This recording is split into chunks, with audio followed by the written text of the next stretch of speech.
जयपुर के भांगरोटा पुलिस थाने में तैनात हेड कांस्टेबल बाबूलाल बैरवा की सुसाइड के बाद लगातार यहां पर एसएमएस अस्पताल के बाहर जो धरना है 5 दिन से जारी है। जो समाज के लोग हैं यहां पर किसी पद पर वो यहां पर आ रहे हैं, पूरे जो मंत्री एमएलए वो भी यहां पर आ रहे हैं। हमारे साथ बांदीकुई से पूरे जो एमएलए गजराज सिंह सिंह खटाना है वो है, उनसे जुड़ने की कोशिश करेंगे। 5 दिन से यहाँ पर सर धरना जारी है, आप भी यहाँ पर आए हैं, क्या यहाँ पर अभी तक कार्रवाई हुई है, अभी कहाँ तक हुई है और क्या मांग है? देखिए, कोई संतोषजनक कार्रवाई नहीं हुई है अभी बिल्कुल भी, और जो भी हमारी संघर्ष समिति है उसने जो अपनी मांग पत्र दिया है उस पर किसी भी बिंदु पे अभी कोई कार्रवाई नहीं हुई है। मैं समझता हूँ कि ये बहुत बड़ी विडम्बना है सरकार की तरफ से। 5 दिन से कंटिन्यूअस धरना चल रहा है, पीड़ित परिवार के पूरे परिवार यहाँ धरना दे रहा है और बहुत सारे हजारों लोग यहाँ पर बैठे हैं, पर उनकी जो कान पे जू नहीं रेंग रही है। उनकी जो मुख्य मांगे हैं उनको मानना चाहिए, ऐसा मेरा मानना है। और जो अभी मेरे साथी ने बताया सीबीआई की जो मांग की बात थी वो उनके पहले के जो केस है उनसे संबंधित थी, इस केस से कोई संबंध नहीं रखता। इससे तो एसआईटी की जांच कराए और जो भी मांग पत्र दिया है, बच्चों की नौकरी की बात है, 2 करोड़ रुपए मुआवजे की बात है, इन चारों आदमियों को गिरफ्तार करने की बात है, ये उनको करना चाहिए। फिर भी क्या लगता है, आपने परिजनों से भी बात करी होगी, क्या लगता है जो ये 4 लोगों पर इन्होंने आरोप लगाए हैं, क्यों परेशान थे, या मतलब जैसे कि ये लोग जो है टॉर्चर किया था इस वजह से इन्होंने किया सुसाइड, क्या कारण रहा होगा? देखिए, ये तो उन्होंने अपने सुसाइड नोट में साफ साफ पूरा डिटेल में लिखा हुआ है। उसको मैं क्या बताऊं, उन्होंने जिस तरह इन अधिकारियों ने उसको परेशान किया, पीड़ा पहुंचाई, उससे परेशान होकर उन्होंने सुसाइड किया है। और उन्होंने बिल्कुल साफ साफ अपने उसमें बता दिया है, उसमें हमारे खुलासे करने के बाद वो तो सुसाइड नोट में ही खुलासा किया हुआ है।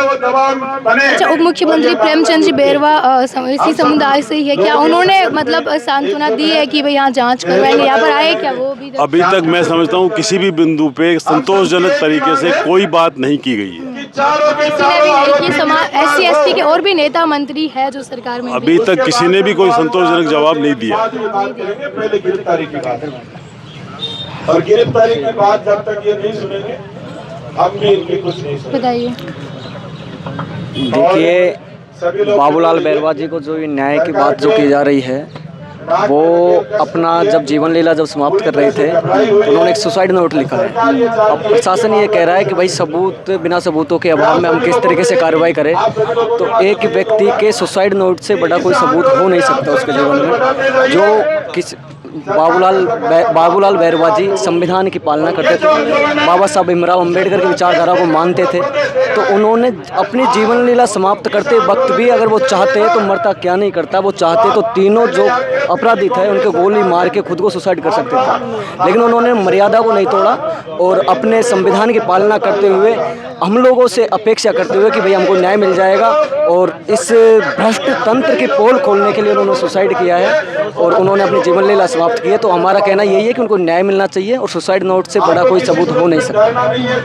वो एक सबूत के तौर पर है, बिल्कुल पूरा उनका स्पष्ट नाम लिखा है। और उन्होंने वैसे हम तो इसके भी पक्ष में कि किसी की लाश पर राजनीति नहीं होनी चाहिए, लेकिन वो खुद अपने सुसाइड नोट में लिख कर गए कि जब तक मेरे को न्याय नहीं मिले, जब तक इन तीनों दरिंद्रों की गिरफ्तारी नहीं हो, तब तक मेरी लाश को जलाया नहीं जाए, मुझे मेरी लाश को उठाया नहीं जाए। इसलिए पूरा समाज, सर्व समाज के लोग यहाँ पर उनको न्याय दिलाने के लिए यहाँ पर खड़े हैं।